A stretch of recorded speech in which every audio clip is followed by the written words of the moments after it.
Hello, my name is TUMWAN, but you can call me Bua. Currently, I'm in M6 class 513.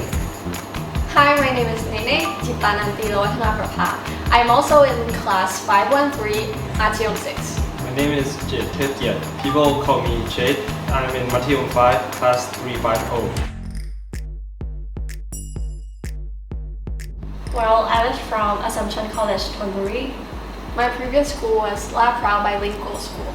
For me, from kindergarten to grade 6, I was from Concordian International School, and then I attended KMIDS during Matthew 1 to 3.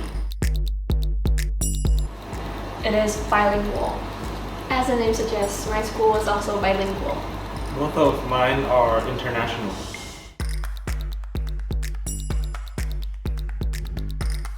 Yes, at ACT, most of my classes were taught by Thai teachers, except from subjects like English, math, and science. So I find it hard for me to listen to English and also read it. So it's just a tough time for me in the first semester. But however, I just kind of like adapt to it, and also with the help of my friends, I find it easier for me to speak English and also listening to it.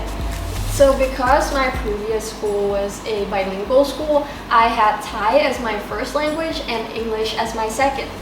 Courses such as science or mathematics were taught in English, which is quite similar to the current EPTS curriculum.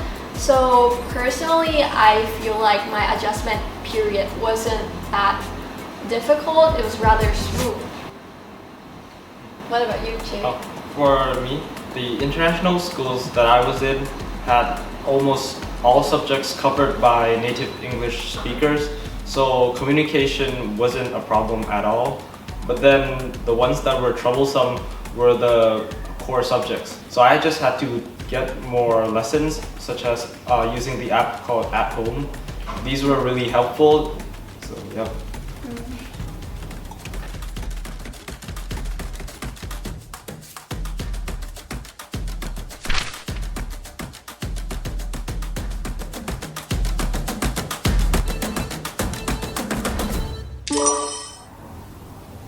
So we are all agree. Yeah. My reason that I agree with this statement is because I just think that students comes from like different school. They probably don't know each other yet. So throughout like the process, like project and hands-on activities, they can get to know each other more, and also like maybe gaining some friends. Yeah, I also agree. I think that project-based learning and hands-on activities really do encourage participation in classrooms, and also increases like muscle memory, which helps with learning actually.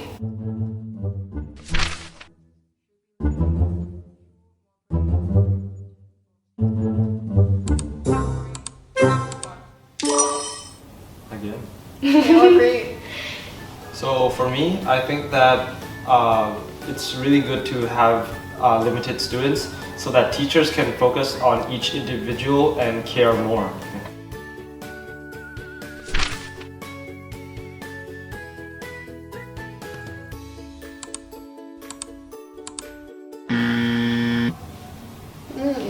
Wait. Wait. Okay. Okay. I think that physical education should be a mandatory subject because coming from myself, I am a person who hates exercise, and I feel like having this, it's like forcing me to kind of move my muscles once in a while, which is good.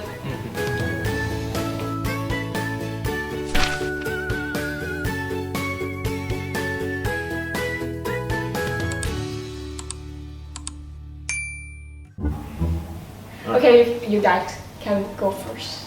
So I disagree because I think that instead of viewing technology as something negative, we should view it as a bigger opportunity for learning. It's really up to the students' responsibility when it comes to using technology the right way, and I think that schools should help students educate on how to use that effectively in a learning environment.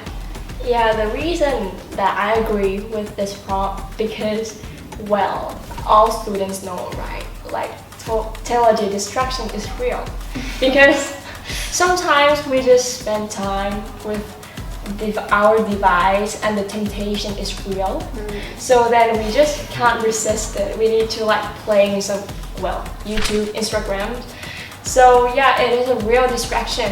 And at the end of the class, you might ask your friends like, what did we learn? Or something like that.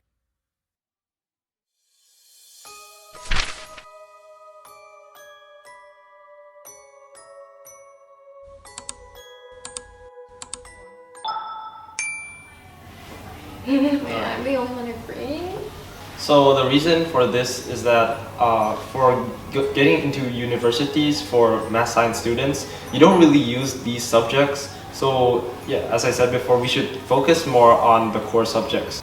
Both of you guys' points do make sense, but I think that in a world where the education system kind of like is a bit more fair on other subjects other than science or mathematics, for example, I believe in the multiple intelligences theory by Howard Gardner, which states that each student is capable of doing different things. So it's not just maths and science that we should focus on, and it's like giving advantage to these certain students and neglecting another group of students with different abilities.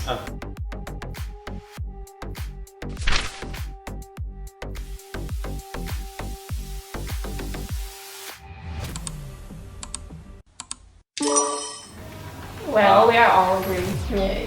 Like, I think academic skill is important, but life skill can actually make you survive in some situations in our society. So, for example, if you go in the jungle and then you need to like camp, and you need to learn how to cook, right? How to like go camping. So I think that is more practical. It is our daily life, and we need to learn how to do that. For example, if you like learn how to cook fried eggs, for example, you'll probably survive in the jungle if you have eggs, or you are not allergic to eggs.